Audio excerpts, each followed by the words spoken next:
গীতার চ্যানেলে আপনাকে স্বাগত।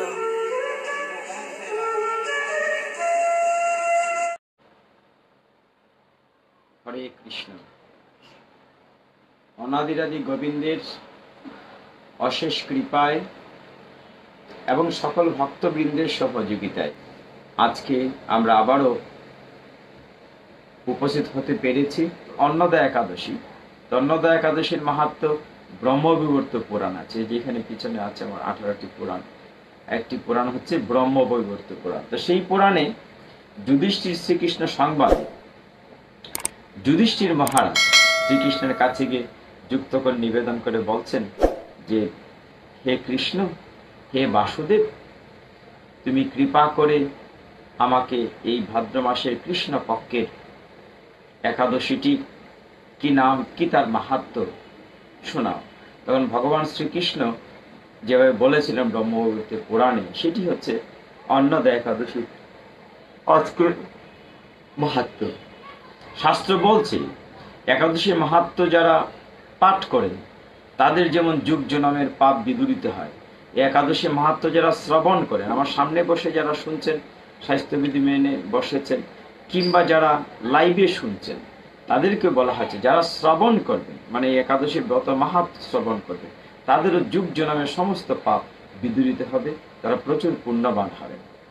তো মহারাজ যুধিষ্ঠিরের প্রশ্নের উত্তরে ভগবান শ্রীকৃষ্ণ বলেছিলেন যে এই একাদশীর নাম অন্নদা একাদশী। সর্বপাপ বিনাশিনী, যিনি শ্রীহরির অর্চনে এই ব্রত পালন করেন তিনি সর্বপাপ মুক্ত হন। এমনকি এই ব্রতের নাম শ্রবণে রাশি রাশি পাপ বিদূরিত হয়। যে বলছেন যে এই একাদশীর নামটা বলার সাথে সাথে, নামটা কি অন্নদা একাদশী, এই শব্দটা শোনার সাথে সাথে পাপ রাশি দূরীভূত হয়ে যায়। এমনকি ব্রতের নামের মাহাত্ম্য, এমনকি বলা হচ্ছে এই ব্রত প্রসঙ্গে একটি পৌরাণিক ইতিহাস রয়েছে। ব্রহ্মবৈবর্ত পৌরাণিক ইতিহাসটি বলা হয়েছে, ইতিহাসটি আপনাদের পরিচিত। আপনার হরিশ্চন্দ্র রাজার কথা জানেন, যিনি সত্যাশ্রয়ী ছিলেন এবং প্রতিজ্ঞা পূর্ণ করার জন্য মণিবরের সাথে, বিস্মিত মণিবরের সাথে তিনি কথা দিয়েছিলেন যা চাইবে তাই দেয়া হবে। তিনি খুব দানবীরও ছিলেন। তো হরিশ্চন্দ্র সবকিছু দান করেছিলেন, রাজ্য দান করেছিলেন, স্ত্রীকে দান করেছিলেন, নিজে এক ডুমের কাছে বিক্রি হয়ে গিয়েছিলেন, নিজের ছেলে আরেক জায়গায় মানে বিক্রি করা হয়েছিল। সেই ছেলে রুইদাস, সে তো সর্প দংশনে মৃত্যু হয়েছিল। আপনার সমস্ত কাহিনী জানেন। সেই হরিশ্চন্দ্র মহারাজ একবার এতটাই দুর্দশাগ্রস্ত, তিনি তখন শ্মশানের চণ্ডাল মানে সব দেহ, মৃতদেহ তিনি দাহ করাতেন, মানে পুড়তেন। তো এবং এমনকি এতটাই দুর্দশাগ্রস্ত তার জীবন, তিনি এতটাই কষ্টে জীবনযাপন করছিলেন হরিশ্চন্দ্র মহারাজ, যে মৃত ব্যক্তির কাপড় তাকে পরতে হতো, কাপড় কেনার পয়সা নেই, এবং ডুমে কাজ করতেন। তো সেই হরিশ্চন্দ্র মহারাজ একবারে তো দুঃখ কষ্ট সহ্য করতে না পেরে, আপনারা দেখেছেন যে এই দৃশ্যটি এরকম ছিল যে তার স্ত্রী তার পুত্রকে নিয়ে এসছে, মৃত পুত্রকে দাহ করবে। যখন পরিচয় দেখেছেন, চিনেছেন শ্মশানে, তখন তিনি 3টি চিতা জ্বালিয়েছিলেন যে আর এই জীবন রেখে লাভ কি হবে, আমার স্ত্রী অবস্থায়, আমি আর এই অবস্থা, আমার ছেলেটিও মারা গেছে একমাত্র, তাহলে আমরা বেঁচে কি লাভ, এরকম একটি ছিল। সেই হরিশ্চন্দ্র মহারাজ কি করবেন, মানে ভাবটা এরকম চিন্তা ছিল যে কি করি, কোথায় যাই, কিভাবে এই দুর্দশা থেকে মুক্ত হবে। যখন এরকম দুর্দশাগ্রস্ত চিন্তা করেছিলেন, তখন দুঃখ দুর্দশা হরণের জন্য সেইখানে গৌতম ঋষি আবির্ভূত হয়েছিলেন। অত্যন্ত মহাঋষি গৌতম ঋষি রাজার সামনে, রাজা তাকে প্রণতি নিবেদন করে বলছেন যে, হে ঋষিবর, আপনি কৃপা করে বলুন, হ্যাঁ, আমার এই দুঃখ দুর্দশা কি করে দূর হবে, আমি কি এমন পাপ করেছি যে আমার এত দুঃখ, এত কষ্ট। তখন গৌতম ঋষি বলেছিলেন যে তোমার এই দুঃখ দুর্দশা করার জন্য একটি পথ আছে। হে রাজন, তোমার আজকে যে দিনটি, সেখান থেকে এই সপ্তাহ দিন পরেই একটি একাদশী আসবে, তার নাম হচ্ছে অন্নদা একাদশী। যদি আপনি নিয়ম মেনে অন্নদা একাদশী ব্রতটি পালন করতে পারেন, তাহলে আপনার সমস্ত দুঃখ দূর করবে। সেই চিন্তা করে তো গৌতম ঋষি তাকে হরিশ্চন্দ্র মহারাজকে নির্দেশনা দিলেন, তুমি একাদশীর আগের দিন সংযম করবে এবং একাদশীর দিন উপবাস থেকে ভগবান নারায়ণ বিষ্ণুর সামনে তোমার সামর্থ্য অনুযায়ী ফলমূল যাই পারো এনে দেবে, নিবেদন করবে, একাদশী ব্রত পালন করবে। সেই নির্দেশ মোতাবেক গৌতম ঋষির হরিশ্চন্দ্র মহারাজ যথারীতি অন্নদা একাদশীটি পালন করলেন। ফলে কি হলো, তিনি সমস্ত পাপ থেকে মুক্ত হয়ে গেল। তার চেহারা আগের মতো রাজকীয় হয়ে গেল, তার স্ত্রী আগের মতো হয়ে গেল। শুধু তাই নয়, অন্নদা একাদশী ব্রতের ফলে তাদের মৃত পুত্র পুনরায় জীবন পেয়ে গেল, মানে মৃত পুত্রটি জীবিত হয়ে উঠল। এই কারণে এই একাদশীর মাহাত্ম্যটি গ্রন্থে বলা হচ্ছে যে পুনরায় তিনি স্ত্রীকে ফিরে পেলেন, তার মৃত পুত্র জীবিত হলো। আকাশ থেকে তখন দেবতাগণ মানে দুন্দুবি বাজাতে লাগলেন, ঢাক বাজাতে লাগলেন, আকাশ থেকে পুষ্প বৃষ্টি করতে লাগলেন। এই হচ্ছে তার ফল।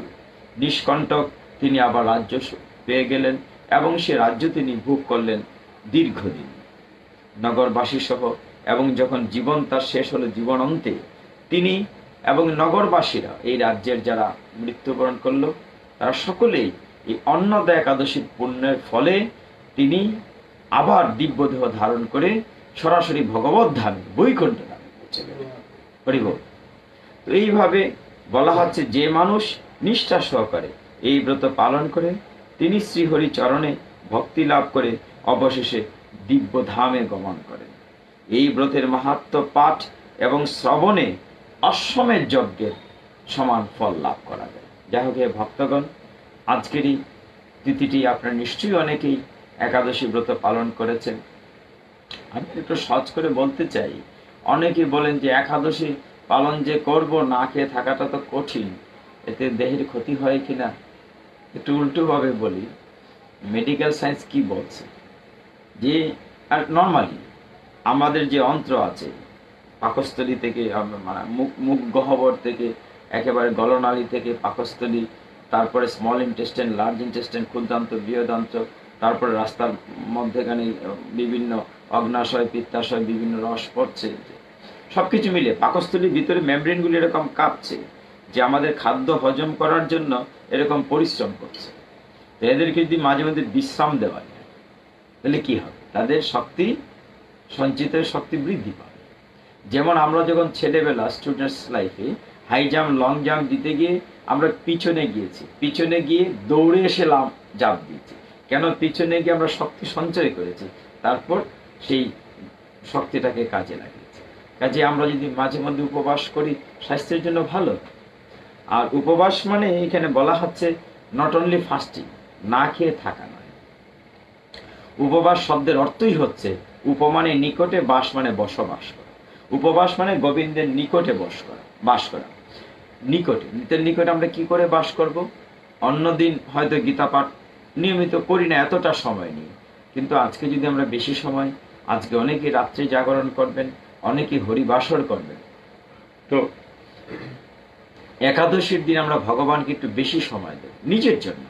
অন্যদিন যদি আমরা 16 মালা জপ করি, এদিন একটু বেশি জপ, অর্থাৎ কোনো না কোনো ভাবে ভগবানের কাছে থাকা, উপবাস, নিকটে থাকা। তো যা হোক, আজকে আমরা এই দিনটি পেয়েছি। আগামী বছর হয়তো একাদশীটা আমরা অনেকেই পাবো না। কাজেই সময়ের পরিক্রমায় আমাদের যতটুকু সময় পাই আমরা ভগবানকে দিতে চেষ্টা করব, তবেই আমাদের দুর্লভ মানব জনম সার্থক হবে।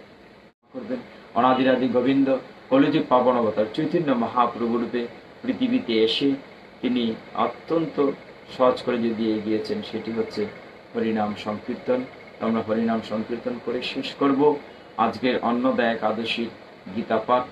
যা হোক, আমার আসলে ভুল ত্রুটি হচ্ছে, আজকে একটু ক্লান্ত বোধ করছি, এই কারণে আজকে সকাল থেকেই একটার পর একটা প্রোগ্রাম লেগেই আছে, যার কারণে আমার আজকে হয়তো ত্রুটিটা বেশি হয়েছে।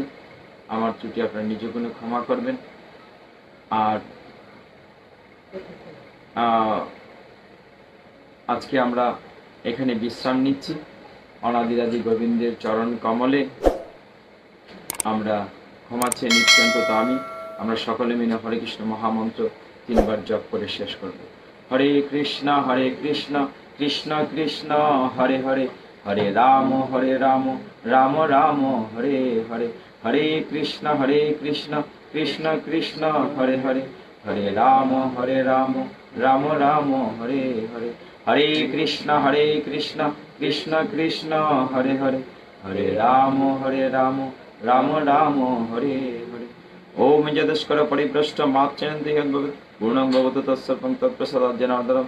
সর্বে সুখিনো ভবন্তু, সর্বে সন্তু নিরাময়া, সর্বে ভদ্রাণি পশ্যন্তু, মা কশ্চিৎ দুঃখ ভাগ ভবেৎ। পৃথিবীর সকল প্রাণী সুখী হোক, কেউ যেন দুঃখ ভোগ না করে, সকলে নিরাময় হোক, সকলের শান্তি কামনায় ওম শান্তি, ওম শান্তি, ওম শান্তি।